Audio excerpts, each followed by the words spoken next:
بسم اللہ الرحمن الرحیم۔ میرے معزز و محترم سامعین کرام، السلام علیکم ورحمۃ اللہ وبرکاتہ۔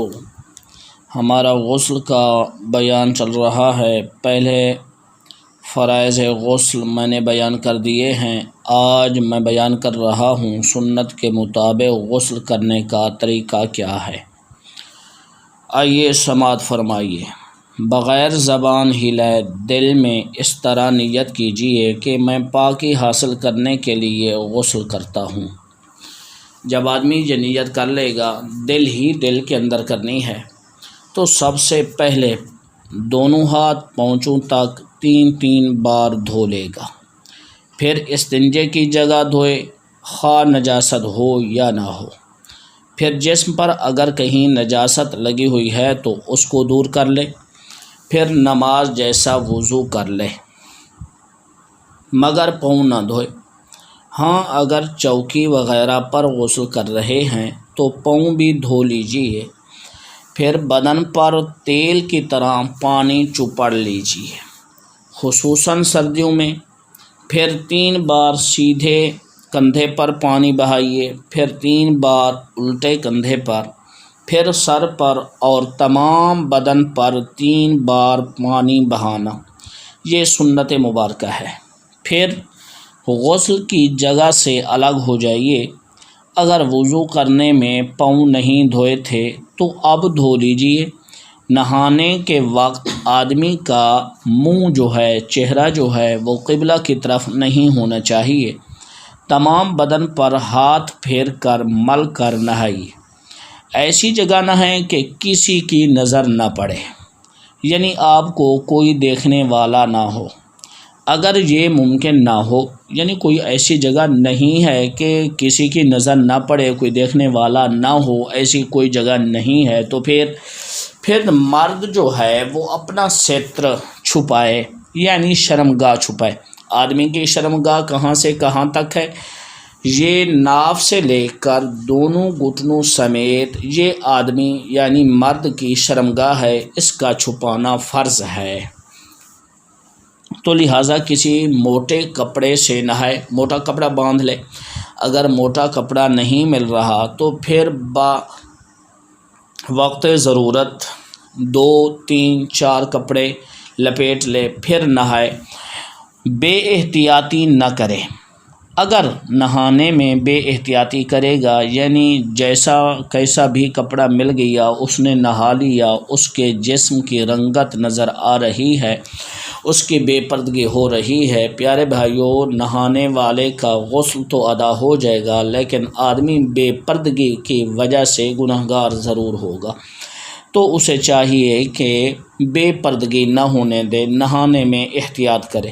بالخصوص یہ مسائل دیہاتوں میں پیش آتے ہیں۔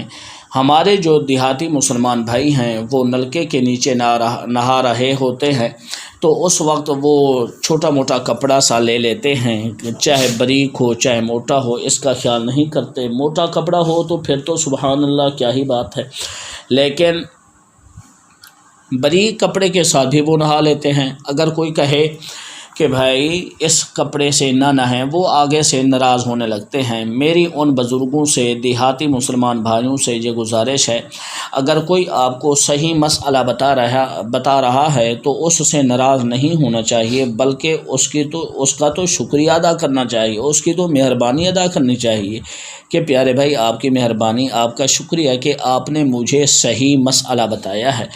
میں امید کرتا ہوں کہ آپ لوگ انشاءاللہ العزیز ان مسائل کو سن کر آپ ان پر عمل بھی کریں گے اور نہانے کے وقت بے احتیاطی کا مظاہرہ نہیں کریں گے۔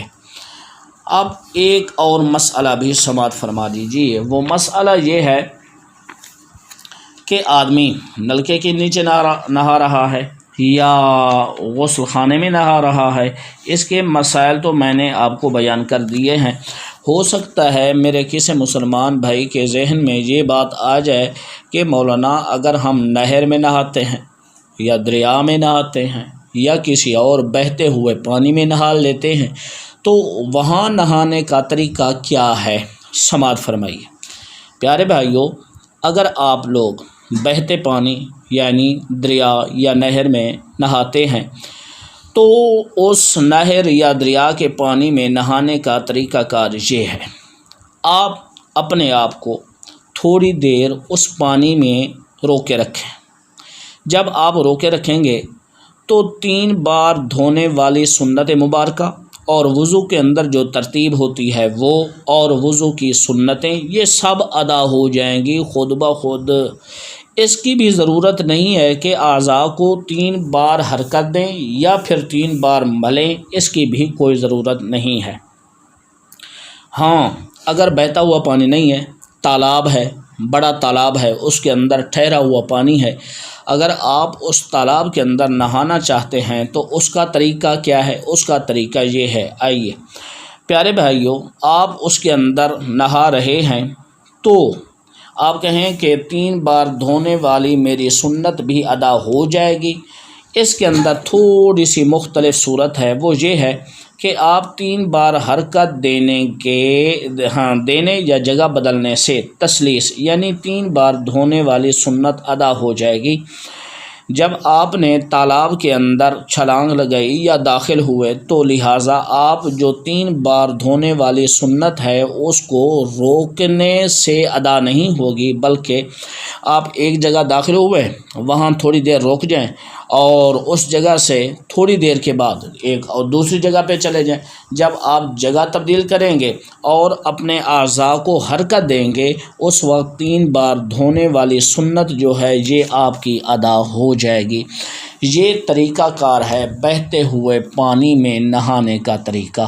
میں امید کرتا ہوں کہ آپ اس بیان کو باغور سنیں گے اور یاد بھی کریں گے، اپنے دوستوں سے بھی شیئر کریں گے اور اپنے گھر والوں کو بھی مسائل سے آگاہ کریں گے۔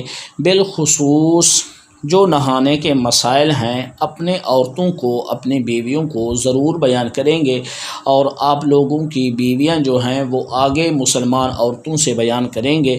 اس طرح علم مصطفیٰ علیہ السلام کے مسائل چلتے رہیں گے، جتنا آگے پھیلائیں گے اتنا زیادہ آپ کو بھی ثواب ہوگا اور مجھے بھی ثواب ہوگا۔